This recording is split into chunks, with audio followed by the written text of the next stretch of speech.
I came across maybe, forgive me, maybe about 4 or 5 years ago. I found this theory to be very fascinating, and I've somewhat kind of adopted it myself. And at some point, I want to write a fuller article and kind of explore this more.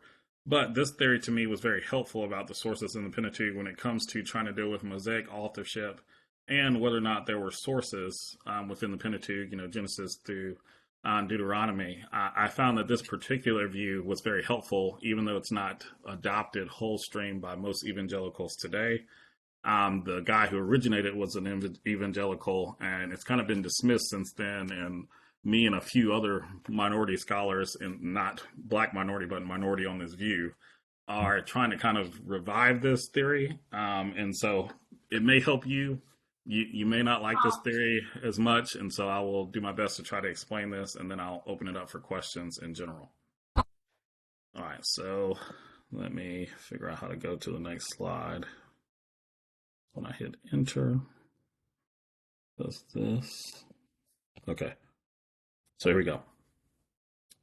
All right, so the first thing when it comes to Mosaic authorship, it's kind of labeled here, is that it is the oldest view. Not only is it, declared within the Bible itself, like I'll point out, with the New Testament statements of Christ and whatnot, but, it's the view of the early church fathers, so on and so forth, and it was not even debated until the 1600s.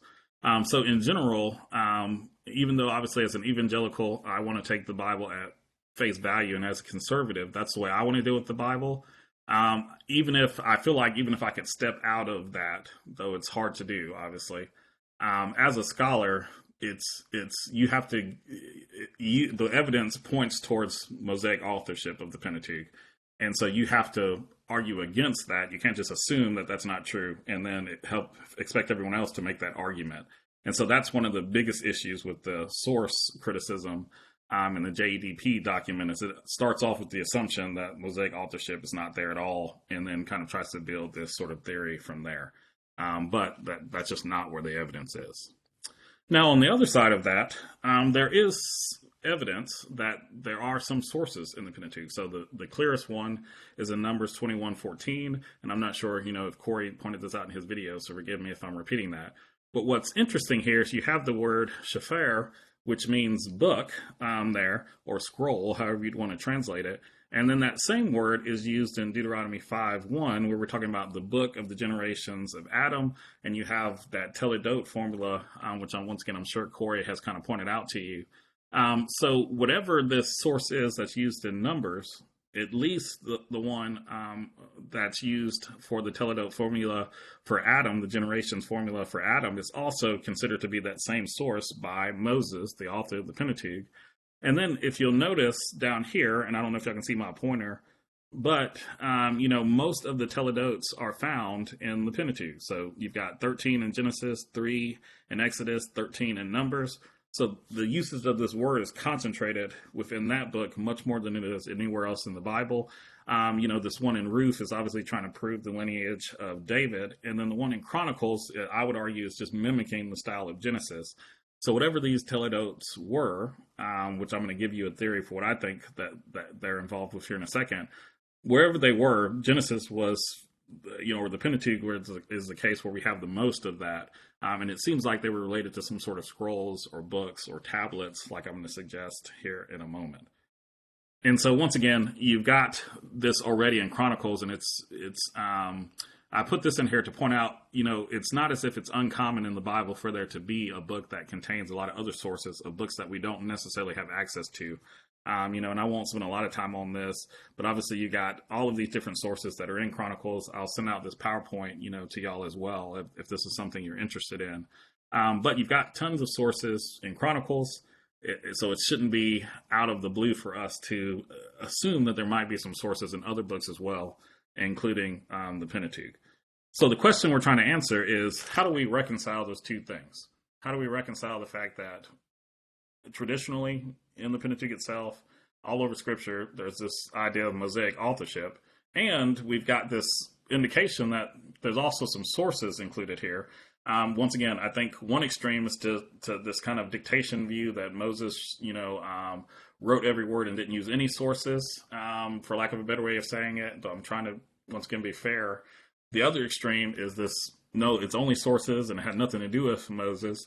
And hypothetically, maybe there's a happy medium, though once again, I'll give you what I think is kind of going on there, and y'all can, we can kind of discuss it from there. And one other factor before I talk to you about at least this theory I came across, once again, by this one scholar that I think is very helpful for kind of dealing with this that I'm trying to revive, is if you look at the Pentateuch formulas, they follow this same sort of pattern all the way throughout the Pentateuch until you actually get to Moses's genealogy, Moses' Teledot himself. So you get that one in Exodus 6:19, and that's the last time you see this exact sort of kind of formula in the Pentateuch. And then you get this statement that these are the Aaron and Moses to whom the Lord said, and, did this mission and whatnot. So it almost seems as if Moses, as the author of the Pentateuch, had a bunch of these quote unquote books or scrolls or teledotes, at least, that he combined together. And he probably also had a record of his own, which to me kind of makes sense with this theory that I'm going to propose to you very quickly. So this is called the tablet theory.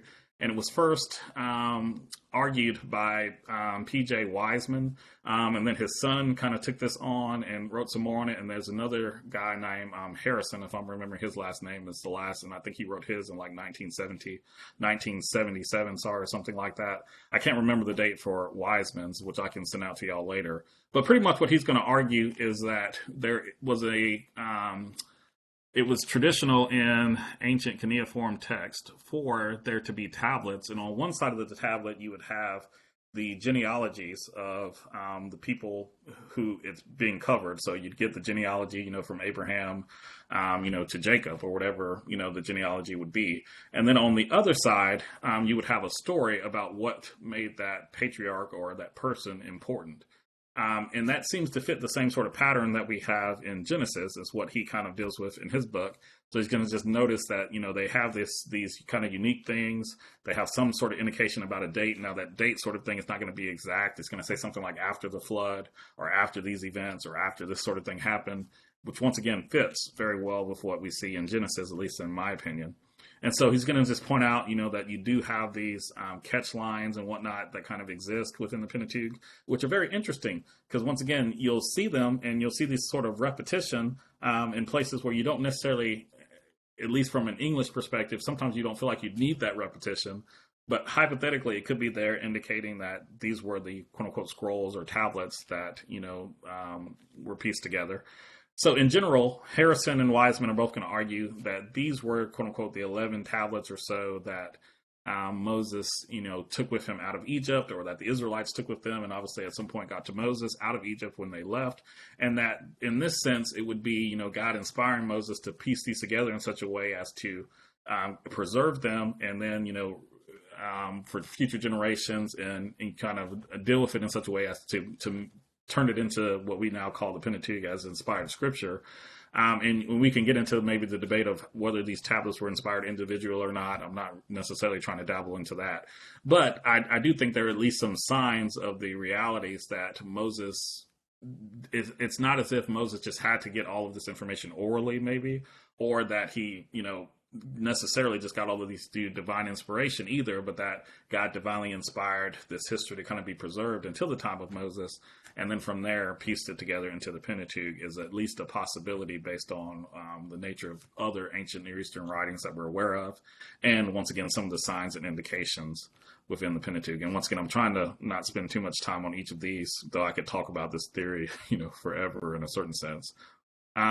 Now, I'll point out one last thing that I just think is interesting, and this is in a sense where I'm kind of speculating. So if you follow me up to here, you might hear what I'm about to say and kind of say, oh, man, that's a little weird or wild. I'm still kind of working on this part of the theory or whatnot. But one of the things I've noticed in Acts chapter 7, as I've kind of been studying it, is he goes through and for the most part, recounts the story of the Pentateuch and almost kind of goes line by line at certain points. So if you look at verse 17:7, and once again, I'll give you some more time to look at this when I send out the PowerPoint, it's matching, Exodus 1:7. And then the next verse is Exodus 1:8. And it's almost line by line, but then you get to certain parts, like here in verse 22, where he says, okay, and Moses was instructed in all the wisdom of the Israelites, of the Egyptians, and he was mighty in words and deeds.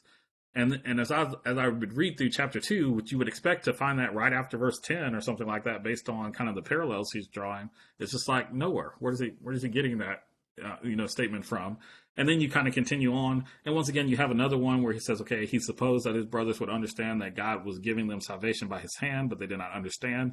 Though once again, that's not explicitly a verse that's stated. I think you can get that from the context, but the one in 7:22 is much harder for me. So one of my thoughts, and I'm not saying this is exactly what Stephen is trying to say, so once again, this is where I'm kind of speculating some.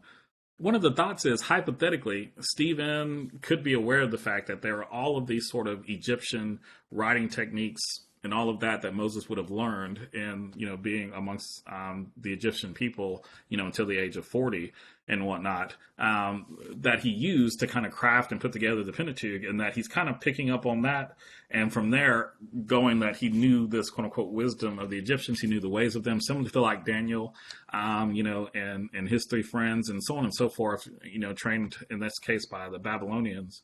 And so my point being is, to me, that's a possibility of what he's hinting at, because it seems like he's getting this information from somewhere in Scripture. I'm not exactly sure where yet at the moment. And so far, and I've got some other evidence for this as well, my indication is that maybe that's what he's talking about.